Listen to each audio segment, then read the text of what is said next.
This was the US response to the massive Houthi attack on March 15th. In the early morning of March 16th, the US decided to let the Houthis know this fight was far from being finished.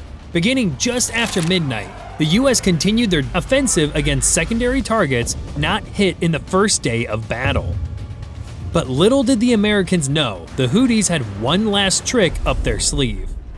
At approximately 12:30 in the morning of March 16th, the crews aboard both the Stout and the Jason Dunham were unfazed by the previous night's attack. Right on schedule, they both let loose with a volley of Tomahawk missiles. With this strike, the Houthis have now lost their primary base to launch small boats and unmanned surface drones. But while this was a big deal, the US was just getting started this morning. Back in Turkey, the B-1 bombers that attacked Yemen 12 hours before had returned to base where they refueled and rearmed, and got the birds back in the air with a fresh crew, a belly full of fuel, and a new target. At approximately 4:15 that morning, the B-1s let loose with another volley of AGM-158 JASSM. With its standoff distance of at least 370 kilometers depending on the range, these bombers have nothing to worry about with Houthi air defenses still in complete disarray. In fact, with virtually every Houthi air defense battery down, the only weapons the Houthis could possibly shoot back with are man-portable systems like the Soviet Igla or truck-mounted ZSU cannons. But without any radars, the highest distance these weapons could even think about hitting is about 8,000 feet. With a max service ceiling of 60,000 feet, these bomber pilots have nothing to worry about. But little did they know, this attack on one of the Houthis' main UAV bases would have huge consequences in less than 24 hours. After the B-1 bombers drop their payloads and head back to base, several of these F-35Cs of the Black Knights take off from the decks of the Harry S. Truman just after sunrise and begin screaming toward the coast for the next target of the morning. This consisted of two weapons storage facilities in the Marib Governorate that the F-35s blew up without even as much as getting a peep out of the Houthis. However, this was because the Houthis were saving their ammunition for something else. Just as lunch began for the crews on board the Truman Strike Group, combat watchstanders on board the Gettysburg saw a familiar sight: inbound air contacts. Except this time, there were a lot more of them. While the Houthis had fired two Al-Mandab-2 missiles at the strike group yesterday, today they decided to give the strike group everything they got all at one time. In an attempt to overwhelm the US air defenses, the Houthis agreed instead of a piecemeal attack, they would single out one ship and launch a massive strike against it, hoping for a hit. And that ship just so happened to be the Gettysburg. As the Gettysburg's crew began hooking tracks and selecting weapons, the ship's tactical action officer soon realized there was a math problem. Although the SIP's spy radar can track up to 200 targets at a time, it can only engage 12 to 18 of them at a time. With at least 12 inbound missiles coming at them, the TAO did not want to risk losing track of slower threats like drones that could come in behind the missile barrage while their attention was diverted. That's when he came up with a genius plan. At that moment, the cruiser's captain, who was more senior than the other ship captains, took tactical command of the group and ordered the Stout and Jason Dunham to fire SM-2 missiles at the furthest away tracks while the Gettysburg dealt with the ones closer aboard. But while this helped lessen the amount of missiles the Gettysburg would have to shoot down from 12 to 8, it still meant the ship was in a very dangerous situation. With just a few seconds to decide, the ship's captain ordered the crew to fire a single SM-2 at each incoming threat for the first 6 missiles. This doctrine went against the standard tactical doctrine that calls for at least 2 missiles per engagement, but this was real life and not a classroom. With a probability of hit at around 90% for a non-aircraft target, only a handful of the roughly 10,000 preformed metal fragments that make up the SM-2 would need to hit the missile to knock it out, and that is exactly what happened. On their radar screens, the Gettysburg's crew could see one target after another get splashed until there were just 2 left.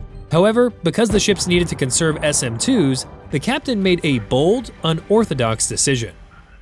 While commanders typically like to engage missiles as far out as possible, about 50 miles is the sweet spot to ensure that they get the best chance of hitting it and have enough time for a second shot, even though this would equate to only a few extra seconds in practice. However, Gettysburg is already running low on SM-2s, and they don't know how long this fight will last. Although the ship still has 10,000 rounds of 20mm ammo for its Sea Whiz, this is needed for drones. With its 5-inch gun incapable of hitting such a fast-moving target, their only other hope is their RIM-162 Evolved Sea Sparrow missiles. Known as ESSM, these missiles come in 4 missile quad packs loaded into a single vertical launching system cell. With a launch weight of just 620 pounds, of which only 86 pounds is a dedicated fragmentation warhead, the ESSM is much smaller than its SM-2 and SM-6 cousins. So what the heck is it even used for? Thanks to the Mk-134 rocket motor, the ESSM can travel at Mach 4, which is even faster than the SM-6. However, this speed comes at a cost, since it can only travel for about 8.5 seconds before it runs out of fuel. This short runtime is because the ESSM is known as a point defense weapon. While there is not a generally agreed upon range for what point defense actually is, since it depends on the threats and your capabilities, point defense is usually understood to mean engagements close to you. With a max range of about 27 miles, this would give the ESSM just about 60 seconds to shoot down the threat and avoid getting back splatter on the ship. While using an ESSM is usually seen as a last resort, the captain advocates making it an offensive weapon, something never done before. Although unsure if this will work, the TAO orders the crew to launch 2 ESSMs at the incoming threats, just as they cross the 27-mile threshold. The crew braces for shock, but fortunately, it works. Miraculously, the captain's bold decision paid off and both threats were knocked out about 10 miles away from the ship. And now, it was time to take the fight back against the Houthis. After this attack on the Gettysburg, US Central Command realized they still needed to do more to eradicate Houthi command and control functions. It was clear the Houthis were still putting up some organized resistance, and the US had just the perfect weapon to put a stop to that. Because the US had destroyed all of the Houthi static command posts, the enemy began using mobile ones. These command posts, essentially just a Toyota pickup with a bunch of radios in the back, were much harder to strike despite their lack of armor. This is why the Air Force decided to bring in this weapon.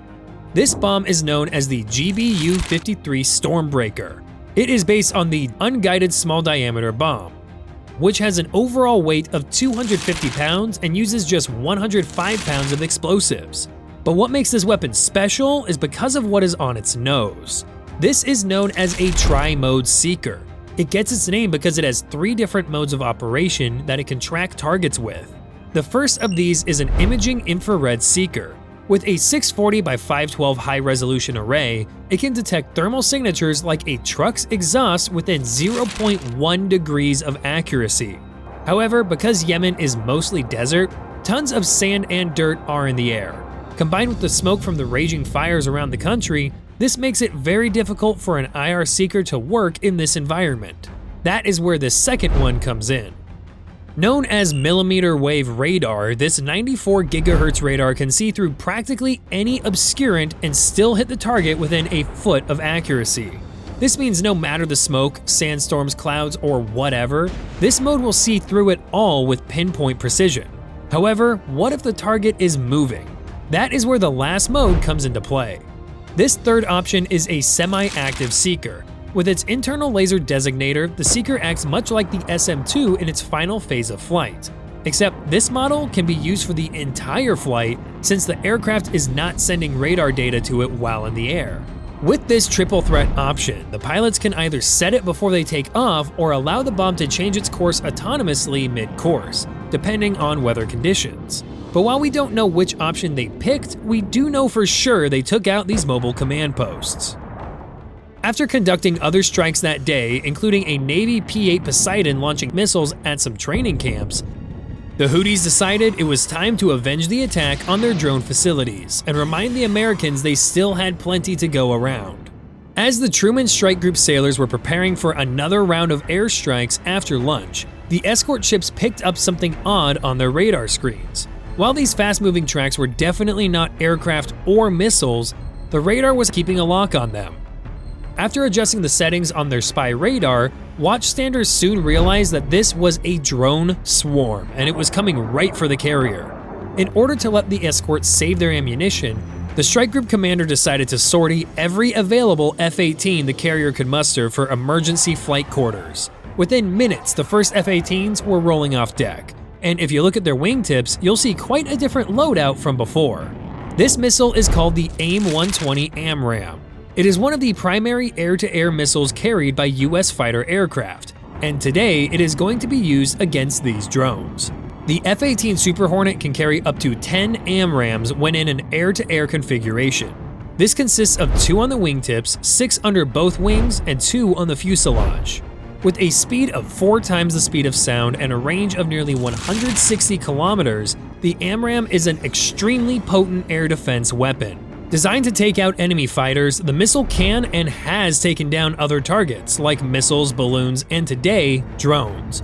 But despite its robust targeting capabilities, including a 40G terminal maneuver meant to throw off even the most experienced pilots, how the heck are the planes able to see what are effectively tiny dots on their screens? Thanks to this system, pilots can track these drones. Known as the Infrared Search and Track System Block 2, this is a passive long-range infrared sensor that detects heat from aircraft engines. Mounted on a modified centerline fuel tank, the system's sensors are powerful enough to detect a ballistic missile at 220 kilometers, a cruise missile at 92 kilometers, and a person-sized UAV at a distance of 148 kilometers. With tracking UAVs, each unit can get fire control data on up to 12 tracks at one time. With about 10 aircraft in the air, this is more than enough capability to take this threat head-on. Over the next 7 hours, the US aircraft destroyed wave after wave of drones. Although the exact number is not known, media reports that it was around several dozen. At the conclusion of this 7-hour air battle, US commanders are perplexed at how resourceful the enemy appears to be. This is why, in the coming days, the US has a plan to finally bring the Houthis to their knees. Bye for now.